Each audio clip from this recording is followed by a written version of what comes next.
115 विधायक हैं, पार्टी पूर्ण बहुमत में है, फिर भी कयास बहुत सारे लगाए जा रहे हैं। गोपाल शर्मा जी, एक बहुत चर्चा है, भैरव सिंह शेखावत के दामाद और भतीजे दोनों हार गए और आप जीत के आगे, आप उनके शिष्य कहे जाते हैं। शिष्य नहीं, मैं उनका के पुत्र की तरह से हूँ। हाँ, और आपने उनकी भतीजे को हराया, बड़े मार्जिन से हराया, क्या वजह रही? इसलिए कि उनको मैं ज्यादा प्रिय था, शेखावत साहब को मैं ज्यादा प्रिय था, ये पूरा राजस्थान जानता है।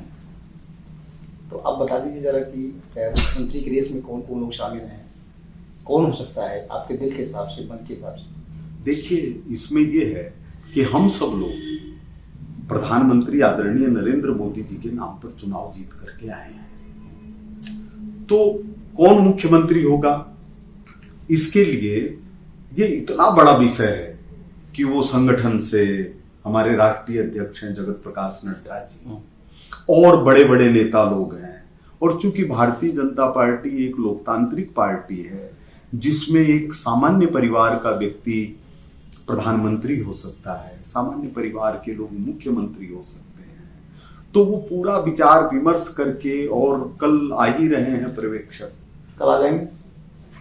मेरे सुनने में आया है, मतलब मैं कोई ऐसे गारंटी से इसलिए नहीं कह पाऊंगा क्योंकि मैं एक पत्रकार हूं, मुझे ये पता चला है कि 1:30 बजे विधायक दल की बैठक है कल। तो तथ्यात्मक बातें कर रहे हैं आप, तथ्यात्मक बातें कर रहे हैं, फैक्ट पे बातें कर रहे हैं आप? हाँ, उसके अलावा हमने कुछ सीखा ही नहीं है, सिर्फ फैक्ट के ऊपर कि मेरे को सूचना मिली है कि 1:30 बजे कल विधायक दल की बैठक है। तो विधायक दल की बैठक होगी तो पर्यवेक्षक होंगे ही होंगे, और पर्यवेक्षक होंगे तो वो सबसे विचार विमर्श करेंगे ही करेंगे।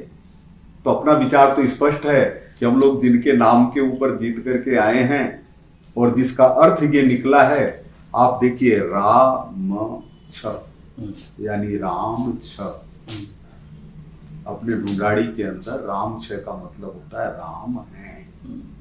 तो यह जो विषय, राजस्थान, मध्य प्रदेश, छत्तीसगढ़ को जोड़ रहे हैं। एक ही बताइए, आप पत्रकार रहे हैं इसलिए आपसे दूसरी बात कर लेता हूँ कि जब यहाँ पर बीजेपी की सरकारें बनी इसके पहले, तो क्या ऐसी प्रक्रिया को अपनाया गया या पहले इसके पहले कुछ और होता था या इस बार अलग है? पूरे हिंदुस्तान में जब से आजादी मिली है और विधान ये सरकारें बननी शुरू हुई है, तब से विधायक दल की बैठक होना और उसमें पर्यवेक्षकों का भेजा जाना, यह परंपरा है। उसके पहले जो यहाँ थोड़ा ड्रामा क्रिएट किया जा रहा था, कुछ विधायकों ने कहा कि मुझे बाड़ेबंदी बहुत यहाँ पर पॉपुलर हो रहा है धीरे धीरे, पिछले सरकार ने भी किया, इसमें भी कुछ शुरुआत हो रही, शुरुआत थी, तो उसको कैसे देख रहे हैं आप? पता नहीं कि कहां से कब से आया है।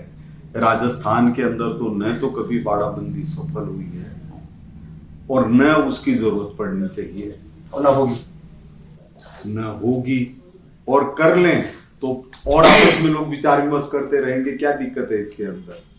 एक सवाल आखिरी करूंगा, 115 विधायक आप 115 नहीं, बहुत ज्यादा हैं, 8 और भी हैं। 8 और नहीं, और ज्यादा हैं। अच्छा।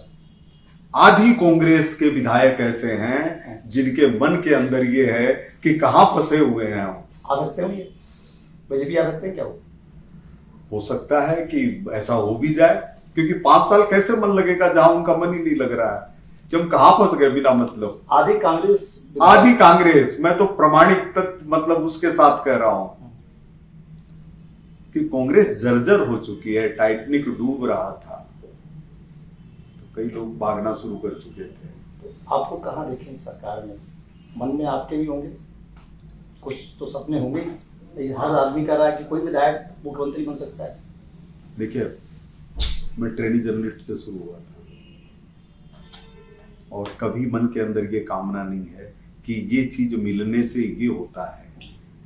मुख्यमंत्री रहे हुए लोग बिहार में जेल जाकर के अपने स्वास्थ्य लाभ कर रहे हैं, तो उनको कभी भी अच्छे मुख्यमंत्री के रूप में नहीं याद किया जाना।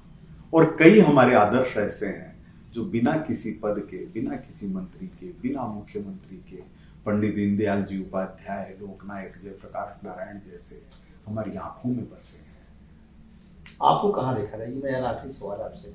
मुझे जनता के बीच देखा जाए, अपना पूरा जीवन समर्पित करके जा रहा हूँ और 3 वायदों के साथ जा रहा हूँ कि भ्रष्टाचार नहीं करूँगा, दूसरी चीज शरीर में जब तक शक्ति रहेगी जनता को समर्पित रहूंगा, और तीसरी चीज है राष्ट्र के प्रति अपनी निष्ठाएं नहीं छोड़ सकता।